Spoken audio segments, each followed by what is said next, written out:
একপাশে Eden গার্ডেন্সে match বাতিল হচ্ছে এবং 6 এপ্রিল যে ম্যাচ রয়েছে সেই ম্যাচ পুলিশের নিরাপত্তার কারণে এবং তার পাশাপাশি রামনবমীর জৌলুস বেরোবে সে কারণে ম্যাচ বাতিল এবং সেই ম্যাচ অন্য ডেট বা অন্য জায়গায় করার চিন্তাভাবনা করছে এই মুহূর্তে বিসিসিআই।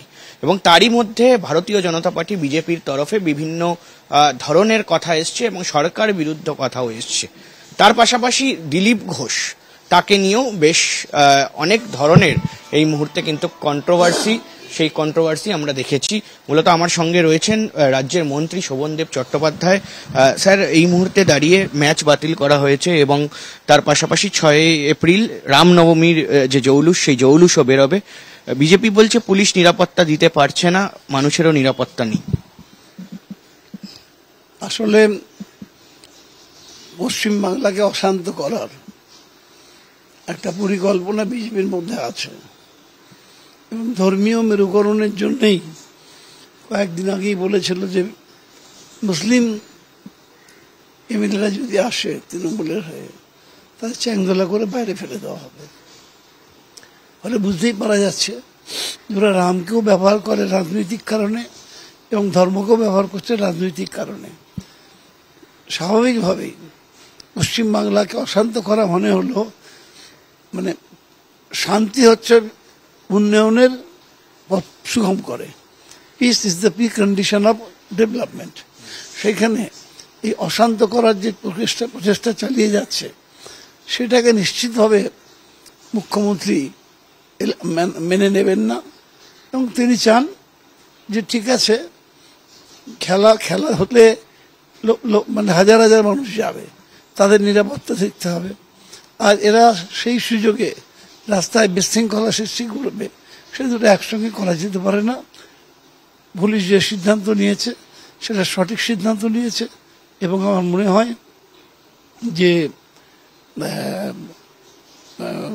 আমরা কেউই রামনবমীর বিরুদ্ধে নই, কিন্তু রামনবমী নিয়ে যে ধরনের বিশৃঙ্খলা করার পরিকল্পনাটা করছে সেটা যাতে না হতে পারে তার জন্য খেলাটা যদি অন্য জায়গায় চলে যায় তাতে কোনো খারাপ না, কারণ খেলাটা দেখতে পারবে লোকে টিভিতে দেখতেই পাবে।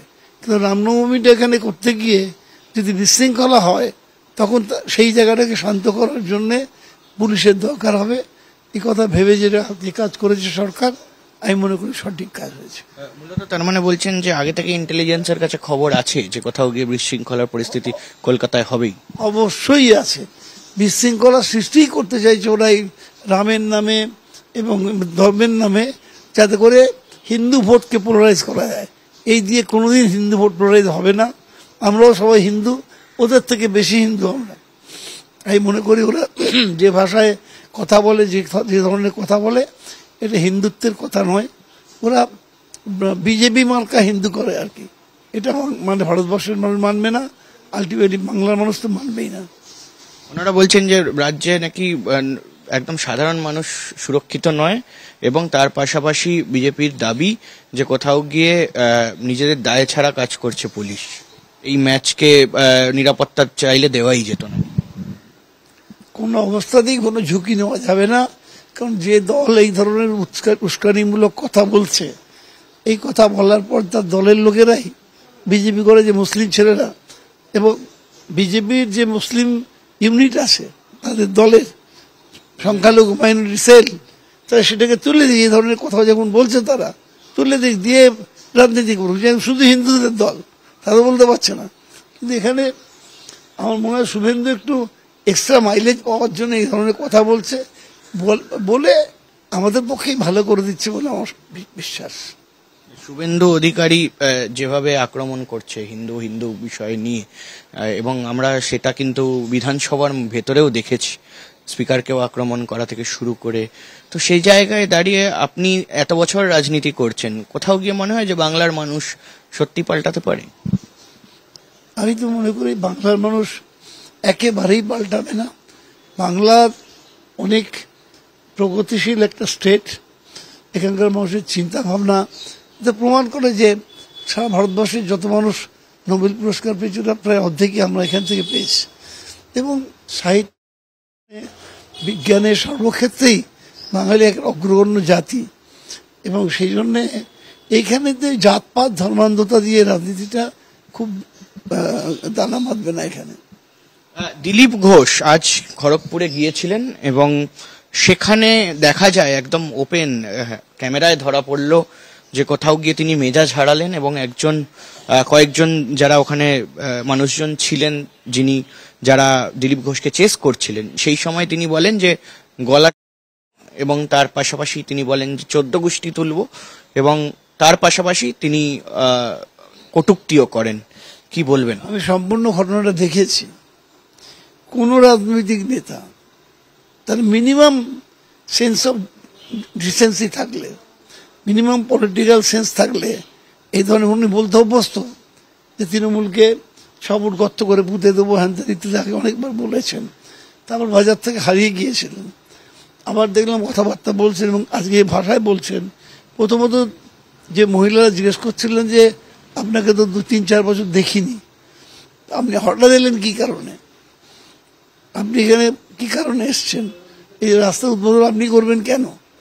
বলছি এটা তোদের বাবার টাকা, এটা একটা পলিটিক্যাল এমপি, উনি এমএলএ ছিলেন, এমপি ছিলেন, সব রকম পদ অলঙ্কৃত করেছেন।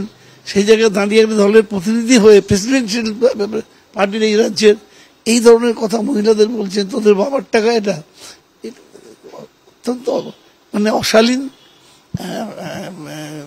কি বলবো, এটাকে রাজনৈতিকভাবে এই ধরনের মানুষ রাজনীতিতে মানে আবর্জনা বলে মনে হয় আমার। এই ধরনের যে বিতর্ক, সেই বিতর্কে দিলীপ ঘোষকে এর আগেও দেখা গিয়েছে।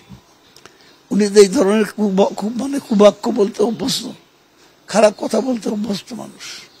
বিজেপি বলে যে এখানে নারীদের সুরক্ষা নেই, আপনারাও আবার পাল্টা বলেছেন যে গোটা দেশে কোথাও গিয়ে নারীরা সুরক্ষিত নয়। কিন্তু নারীদের নিয়ে এই মন্তব্য করার পরে দল কি করবে বা দল কি বলবে? পর্যন্ত কেন্দ্রীয় সরকারের যে ন্যাশনাল ক্রাইম রেকর্ড ব্যুরো, তাদের দেখা যাচ্ছে যে আমাদের রাজ্য অন্যান্য অনেক রাজ্যের থেকে ভালো অবস্থায় আছে, অনেক রাজ্যের থেকে ভালো অবস্থায় আছে। ওদের ওরা কি মুখে বললো না বললো এসে যায় না। ন্যাশনাল ক্রাইম রেকর্ড ব্যুরো তো আমরা তৈরি করি না, ওরা তৈরি করে, সেখানে আমরা অনেক ভালো জায়গায় আছি। সেই জায়গায় দাঁড়িয়ে মানে নারীদের নিয়ে এই ধরনের মন্তব্য করার পরে তৃণমূল কি পথে নামবে আবার? তৃণমূল রাস্তায় নেমেছে যে কারণে, সেটা আপনারা জানেন যে ওরা এই রাজ্য দখল করার চেষ্টা করছিল ভোটার লিস্টের মধ্যে কারসাজি করে। মহারাষ্ট্র কেস চলছে, হরিয়ানা, দিল্লিতে যেভাবে ওরা এই ক্ষমতায় এসছে, বাংলায় আমরা এটা কোনোভাবে হতে দেব না, তার জন্য আমরা রাস্তায় নেমেছি। অনেক ধন্যবাদ শোভনদেব বাবু আমাদের সঙ্গে কথা বলার জন্য। আমরা জানলাম যে এই মুহূর্তে দাঁড়িয়ে কিন্তু বিজেপি, ভারতীয় জনতা পার্টি, তাদের অভিযোগ, তৃণমূল কংগ্রেসেরও অভিযোগ যে কোথাও গিয়ে ভারতীয় জনতা পার্টি তারা বাংলা দখল করতে এসছে, কিন্তু যতক্ষণ তারা একেবারে শূন্য না হয়ে যায় ততক্ষণ কিন্তু তৃণমূল কংগ্রেসও পাল্টা লড়াই করবে এবং রাস্তায় দাঁড়িয়ে থাকবে।